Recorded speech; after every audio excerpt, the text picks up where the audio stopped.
안녕하세요. 조현진 회계사입니다. 주식을 하시는 분들이라면 PER, PBR 등을 가장 자주 빈번히 보실 겁니다. 상대적으로 쉽고 직관적으로 주식의 가치가 고평가되어 있는지, 저평가되어 있는지를 비교할 수 있습니다.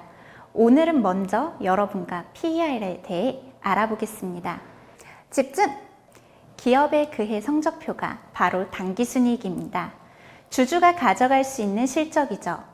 투자된 자본이 다를 경우 당기순이익 대 당기순이익으로 비교하는 것은 적합하지 않을 때가 있습니다. 그럴 때는 당기순이익을 주식수로 나눠서 1주당 당기순이익인 EPS를 보면 됩니다. Earning per share, 주당 당기순이익입니다. 일단 자본 규모와는 상관없이 한 주당 순손익을 비교하기에 편합니다. EPS가 상승한다는 것은 분자인 당기순이익이 증가하거나 분모인 주식수가 감소하는 것일 수도 있습니다. EPS가 하락했다는 건 분자인 당기순이익이 감소하거나 분모인 주식수가 늘어나는 유상증자, 무상증자, 전환사채의 주식 변환과 같은 사건으로 인한 것일 수 있습니다. 우리는 주식을 분석할 때 이 EPS만 단독으로 보지 않고 앞으로 말할 PER과 같이 봅니다. PER라고도 하고 PER이라고도 하죠. 주가 수익 비율이라고도 말하긴 합니다. 주가 수익 비율은 현재 주식시장에서 거래되는 주식 가격을 주당 순이익으로 나눠서 산출합니다. 즉, 주가가 한 주당 이익의 몇 배인지를 보여줍니다. 분모가 되는 주당 당기순이익은 아까 EPS라고 했습니다. 주당 이익, 기업의 이익을 주식수로 나눈 값입니다. 즉, 주가가 10,000원, 이 회사의 주당 당기순이익이 1,000원이면 PER은 10입니다. 주가가 당기순이익의 10배수에서 결정되었다는 겁니다. 다르게 보면 결국은 시장 가치를 내재 가치로 나눈 수치입니다. 주가는 주식시장에서 형성되어 있는 가격이고 기업의 실적은 결국 내재 가치입니다. 기업마다 주가 대비 내재 가치를 비교하는 것이 바로 이 PER입니다.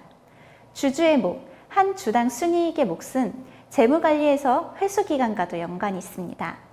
치킨집을 5억 원을 투자해 개업했고 1년 순이익이 1억 원이라면 이 투자금을 회수하는 데 걸리는 회수기간은 총 5년으로 예측할 수 있습니다. 투자금 5억 원을 순이익 1억 원으로 나눠서 계산할 수 있습니다. 요즘은 네이버나 미래에셋대우 등 다양한 채널에서 알아서 계산된 지표로 보여줍니다. 이 PER이 높다는 건 그만큼 주당 순이익에 비해 주가가 높다는 겁니다. 이 PER이 낮다는 것은 단순하게 보면 저평가되어 있을 수 있다는 시그널일 수 있습니다. 여기서 높다 낮다의 기준이 되는 PER 배수가 있을까요? 해당 종목의 PER에는 정답은 없습니다. 많은 투자자들이 업종별 특성을 고려해 동종 산업의 다른 회사들과 비교하곤 합니다. 주가 나누기 주당 순이익, 이 PER은 전통적인 추정 방법입니다. 주가도 중요하지만 이 주식의 내재 가치를 보고 투자를 해야 하니까요. 그해 주당 당기순이익 곱하기 업종 평균 PER로 주식의 가치를 단순하게 추정할 수 있습니다. 단지 아까도 말씀드렸듯이 회수기간의 개념이 있다 보니 당기순이익이 적자인 회사는 PER을 구할 수 없습니다. 치킨집을 5억 원을 투자했는데 1년에 5천만 원씩 손실이면 몇 년을 해도 투자금을 회수하는 건 불가능합니다. 마이너스일 경우 NA, 해당 없음이 되는 것입니다. 실제 예를 같이 보시죠. 코비드-19으로 인해 당기순 손실을 본 호텔신라입니다. 코로나 직격탄으로 호텔 부문과 면세점 부문이 동시에 타격을 입었습니다. 20년 만의 적자였고요. 호텔신라의 당기순 손실은 2020년 기준 마이너스 2,855억입니다. 일단 호텔신라의 EPS도 마이너스임을 알 수 있습니다. 따라서 PER은 NA로 표시됩니다. 좋은 시그널은 아니죠. 장사의 기본은 싸게 사서 비싸게 파는 겁니다.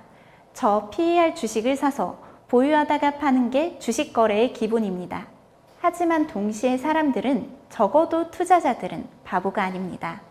주가 나누기 당기순이익인 만큼 주가가 저평가되었거나 이익의 수준이 낮아 주가가 낮게 형성된 것일 수 있습니다.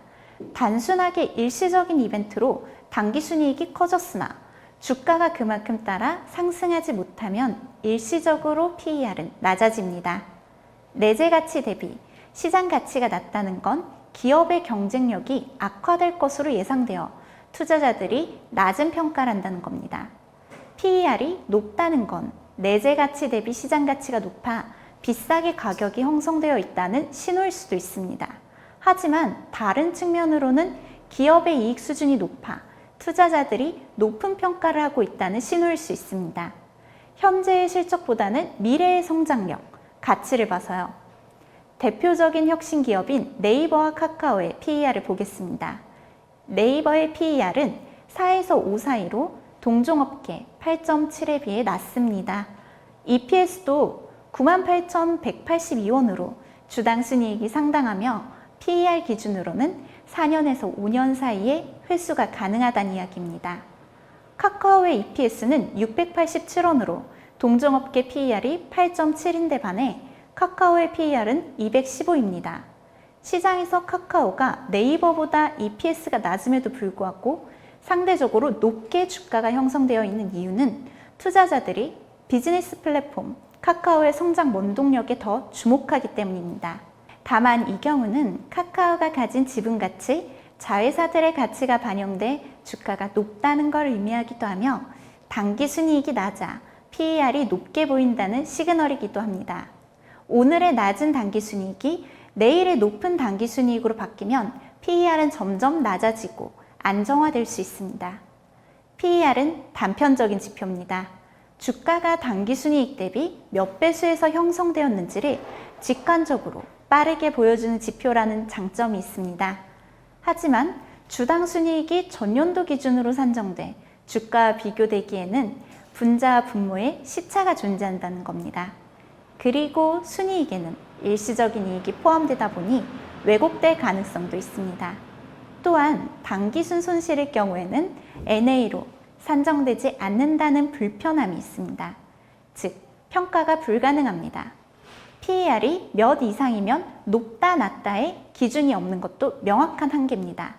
투자자가 사고 싶은 주식이 있다면 적어도 동종업계의 PER과 비교해 보는 게 기본입니다. FM스쿨 PER의 한계를 보완하기 위해 PBR, PSR, EV/EBITDA 등을 활용해 분석해야 합니다. 이번 시간은 이만 마치고 다음 시간에 PER의 한계를 보완하기 위한 지표들을 공부하겠습니다.